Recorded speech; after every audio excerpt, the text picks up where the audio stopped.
তো হ্যালো বন্ধুরা, আমার আজকের রেসিপি সম্পূর্ণ নিরামিষ পদ্ধতিতে একটা ইঁচড়ের দুর্দান্ত রেসিপি আমি বানাবো। আসলে অনেকেই কিন্তু নিরামিষ খাও বা শনিবারে আছো, অনেকে নিরামিষ খাওয়া পছন্দ করো। তো সেক্ষেত্রে দেখো, অনেকেই কিন্তু ইঁচড় কীভাবে কাটতে হয় জানো, আবার অনেকে জানো না। দেখো, একটু তেল মাখিয়ে নিয়েছি আমি হাতে। ইঁচড়ে তো প্রচুর আঠা থাকে। তারপরে আমি পিস পিস করে কেটে নিয়েছি, আর খোসাটাও কিন্তু একটু মোটা করে ছাড়াতে হবে।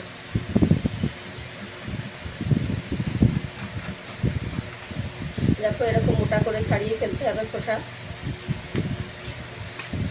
তারপরে মাঝখানের এই অংশগুলো বাদ দিতে হবে। দানাগুলো কিন্তু আমি এইভাবে বের করে নিয়েছি, আর এটাকে কিন্তু আমি পিস পিস করে কেটে দেব। এই যে ইঁচড়ের এই যে লেয়ারটা, এটা কিন্তু বাদ দিতে হবে। দেখো, আর এইভাবে জলে রাখতে হবে কেটে। তো বন্ধুরা, ইঁচড়ের রেসিপি করার জন্য দেখো, ইঁচড়টা তো আমি কাটা আগেই দেখিয়েছি, আর আমি এখন ভালো করে পরিষ্কার করে ধুয়ে নিয়েছি, দেখতেই পাচ্ছ। আর আমি কিন্তু কিছু আলুও নিয়েছি, দুটোই আমি সেদ্ধ করে নেব। তো তার জন্য আমি গরম জল বসিয়ে দিয়েছি। তো জলের মধ্যে কিছুটা লবণ আর কিছুটা হলুদ দিয়ে নিতে হবে।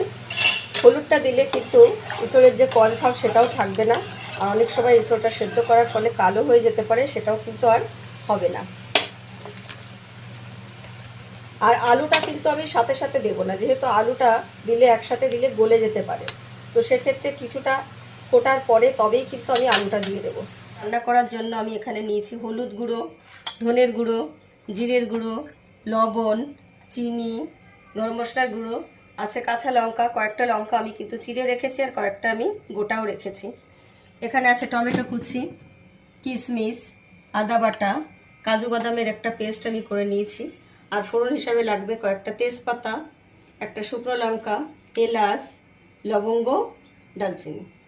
তো আমার ইঁচড় কিছুক্ষণ ফুটে গেছে, এবার আমি আলুগুলো দিয়ে দেবো। এটা সেদ্ধ হওয়ার পরেই আলুগুলো আমি দিয়ে দিলাম।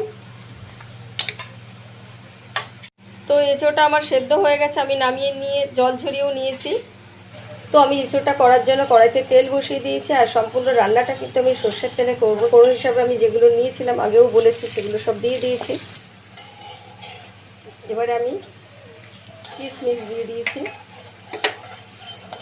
তারপর টমেটো দিয়ে দেবো, আদা বাটা,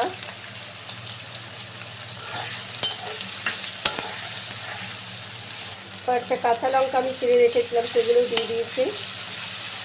ভালো করে কষিয়ে নিতে হবে।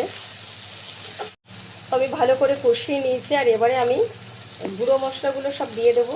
প্রথমে আমি একটু হলুদ দেব, ধনের গুঁড়ো, জিরের গুঁড়ো সবই পরিমাণ মতো দিতে হবে, একটু লবণ, আর একটু চিনি দেব। চিনিটা দিলে কিন্তু টেস্টটা ভালো আসে। আর দিয়ে দেব কাজু বাদাম বেটে রেখেছিলাম, সেটাও কিন্তু আমি দিয়ে দিয়েছি। আর এবারে সবগুলোই ভালো করে কষিয়ে নিতে হবে। তো মশলাগুলো আমার কষা হয়ে গেছে, আর আমি এবার সেদ্ধ করে রাখা এঁচড়গুলো দিয়ে দেব। এবার ভালো করে মশলার সাথে কষিয়ে নিতে হবে।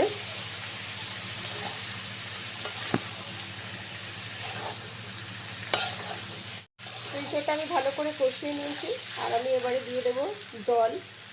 যেহেতু এঁচড়টা সেদ্ধ করে নেওয়া, সেজন্য জলটা বেশি দেওয়া যাবে না। আর পুরো রান্নাটাই কিন্তু আমি কাঁচা লঙ্কায় করছি, এখানে কোনো গুঁড়ো লঙ্কা আমি ইউজ করিনি। বেশ কিছুক্ষণ ঢেকে রাখতে হবে। তো আমার সম্পূর্ণ নিরামিষ পদ্ধতিতে ইঁচড় রান্না প্রায় কমপ্লিট। এবার আমি এর ভিতর দিয়ে দেবো একটু চিনি, একটু গরম মশলার গুঁড়ো, আর কয়েকটা কাঁচা লঙ্কা। আর আমি কিন্তু একটু ঝোল ঝোল রেখেছি, তোমরা চাইলে আর একটু শুকিয়েও নিতে পারো। তো আমার ইঁচড় রান্না একেবারে কমপ্লিট। কিভাবে করেছি প্রত্যেকটা স্টেপ কিন্তু দেখতে হবে, আর অবশ্যই বাড়িতে ট্রাই করে দেখবেন। আর যদি ভালো লাগে লাইক কমেন্টস করবেন, আর অবশ্যই কিন্তু এরকম ধরনের নতুন নতুন রেসিপি পেতে আমার চ্যানেলটিকে সাবস্ক্রাইব করবেন, আর আমার পাশে থাকবেন।